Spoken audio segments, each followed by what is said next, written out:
नमस्कार सबको एक बार फिर से बहुत बहुत नमस्कार। और आज अभी इस समय हम बात करने जा रहे हैं दुनिया के सबसे बड़े शानदार कॉमेडियन रह चुके श्रीमान डोनाल्ड डक के बारे माफ कीजिएगा, डोनाल्ड ट्रंप के बारे में, जो कि इस समय दुनिया के सबसे ताकतवर मुल्क यानी सुपर पावर अमेरिका के सर्वे सर्वा कहते हैं खुद को।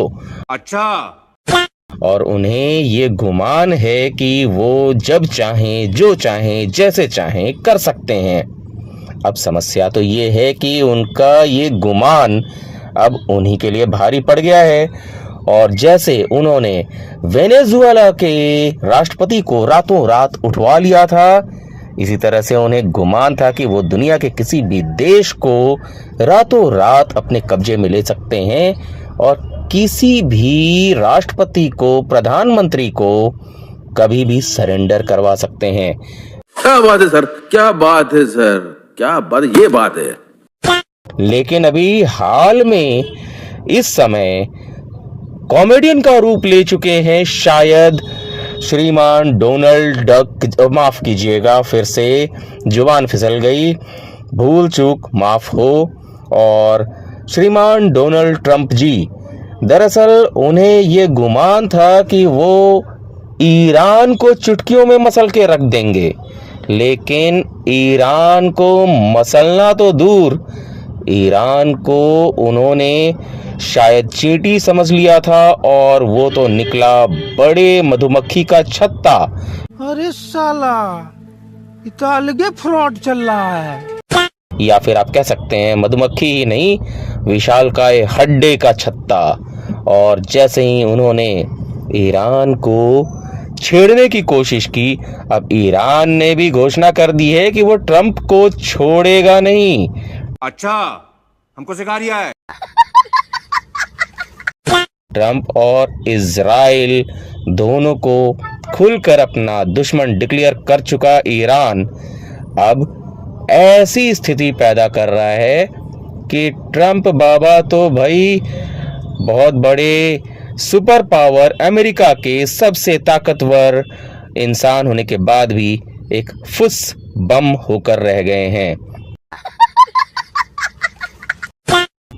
पहले उन्होंने स्ट्रेट ऑफ हॉर्मुज के लिए सभी से मदद मांगी, दुनिया भर के देशों से मदद मांगी, यहाँ तक कि नेटो से भी उन्होंने मदद मांगी, लेकिन आखिरकार हुआ वही जिसका उन्होंने कभी सोचा भी नहीं था।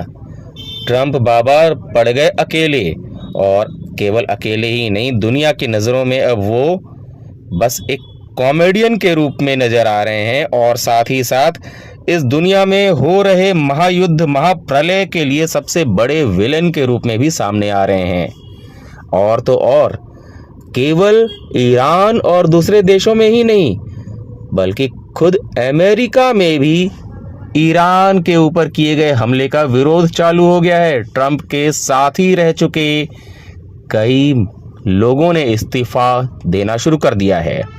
इस्तीफा बम ट्रंप के फुस बम से कहीं ज्यादा खतरनाक हो गया है और लग रहा है कि अब ट्रंप चारों तरफ से घिरते चले जा रहे हैं। जिस ईरान को उन्होंने पलक झपकते ही पलटने का सोचा था, वही ईरान अब उनके लिए सरदर्द का कारण बन गया है। दुनिया के सबसे बड़े, सबसे महान महाविलन के रूप में ट्रंप सामने आ रहे हैं। कुछ समय पहले तक शांति की बात करने वाले ट्रंप अब खुद ही घिर चुके हैं हर तरफ से, और जब चारों तरफ से साथ ना मिला तो ट्रंप ने अब एकला चलो रे की नीति अपना ली है। यहाँ तक कि उन्होंने ये भी कह दिया है कि उन्हें स्ट्रेट ऑफ हॉर्मुज के लिए किसी की सहायता नहीं चाहिए। भाई सही बात है, सहायता नहीं चाहिए तो फिर आपने अपने सबसे बड़े दुश्मन माने जा चुके चाइना से, रूस से, इन सबसे मदद आखिर मांगी क्यों थी? चाइना से भी आपने कहा कि भाई आपको तो स्ट्रेट ऑफ हॉर्मुज से बहुत सारा तेल मिलता है, आप हेल्प कीजिए उसे खुलवाने के लिए। चाइना ने मना कर दिया, जर्मनी ने मना कर दिया, ऑस्ट्रेलिया ने भी मना कर दिया। कोई देश आज ट्रंप का साथ देने के लिए नहीं आ रहा है। सभी को चाहिए शांति, और दुनिया के सबसे बड़े कॉमेडियन, माफ कीजिएगा, सबसे बड़े ताकतवर इंसान होने का गुमान भर के अपने दिल में रखने वाले ट्रंप बाबा इस समय पूरी तरह अकेले पड़ चुके हैं। खुद इन्हीं के साथियों ने उनका साथ छोड़ दिया है।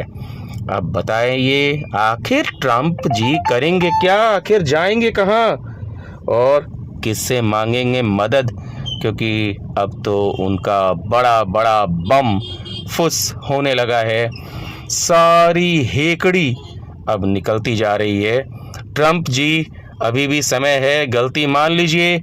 आपको खामनेई का अंत करना था, वो आपने कर दिया इजराइल के साथ मिलकर। आपको दुनिया में दिखाना था कि आप कितने बड़े सनकी हैं। मतलब माफ़ कीजिएगा, सनकी तो कहना मुश्किल होगा, सनकियों की भी कुछ इज्जत होती है, लेकिन आपने तो पूरी दुनिया को युद्ध के मुहाने पर धकेल दिया। और अब लगता है कि अगर वास्तव में न्यायालय की प्रक्रिया हो तो आपको कौन सी सज़ा दी जाए, ये सोचने वाली बात होगी, क्योंकि आपके लिए छोटी मोटी सज़ा कोई मायने रखती नहीं है। और सबसे बड़ा, सबसे भयंकर दंड आपके लिए खुद आपको ही सोचना होगा। कभी आप शांति के लिए नोबेल चाहते थे, उसमें तो आप कहीं टिक न सके, लेकिन आज अशांति फैलाने का नोबेल ज़रूर आपको मिलना चाहिए। हर देश आपको देख रहा है, पूरी दुनिया देख रही है, और दूसरे देशों को तो छोड़िए, आपके अपने ही, आपके खुद के देश में आपके खिलाफ विरोध हो रहा है।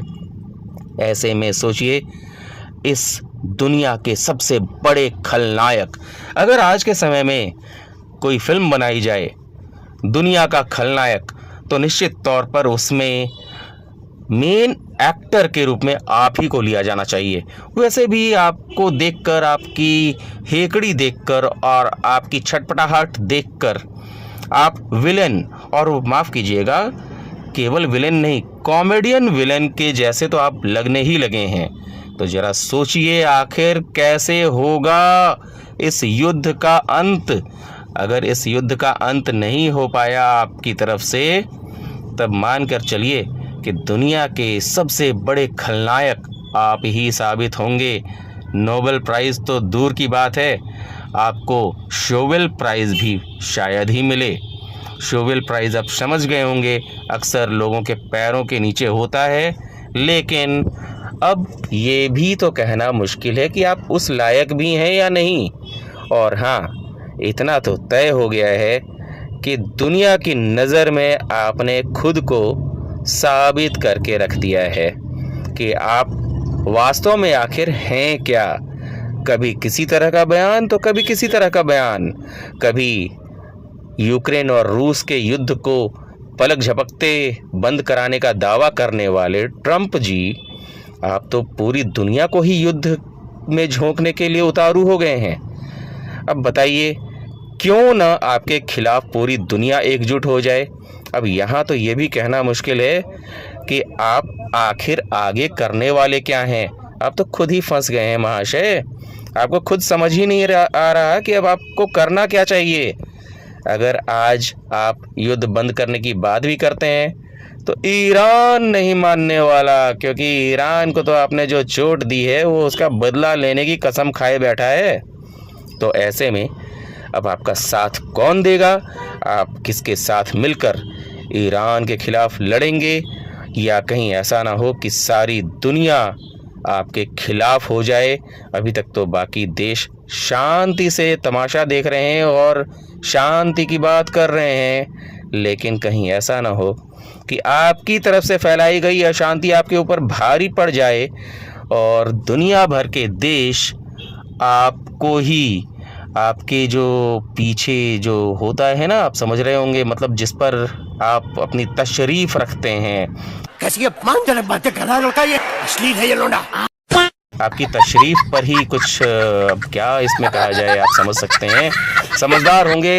हालांकि इतना कहना भी मुश्किल है कि आप समझदार हैं या नहीं, क्योंकि आपने अब तक जो भी कदम उठाए हैं उसमें किसी भी कदम में समझदारी तो नज़र नहीं आई।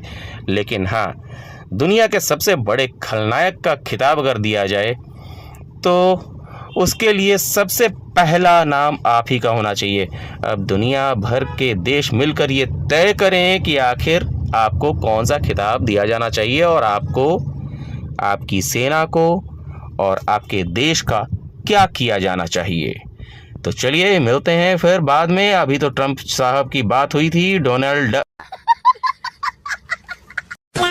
माफ कीजिएगा, डोनाल्ड ट्रंप साहब की, और आगे क्या होने वाला है ये तो वक्त ही बताएगा। हम लोग मिलते हैं फिर से अगले वीडियो में। नमस्कार।